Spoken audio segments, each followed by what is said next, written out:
Hey friends, if you encounter the error machine check exception, the blue screen error on your Windows computer, then please watch this video. I will guide you to the resolutions.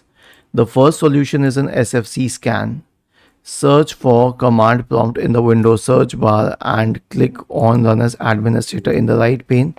Type the command sfc /scan now and hit enter to invoke an SFC scan. The next solution is a check disk scan. Okay. Search for command prompt in the Windows search bar and click on Run as Administrator. Type the command chkdsk /r/f and hit enter. The next solution is to run the Windows Memory Diagnostic tool.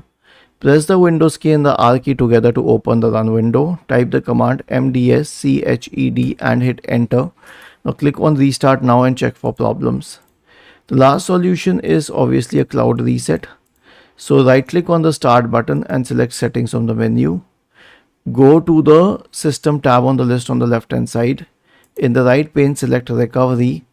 Click on reset PC, select remove everything and then select cloud download. Was this helpful?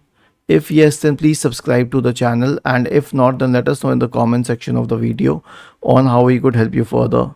Thank you for watching this video and have a nice day.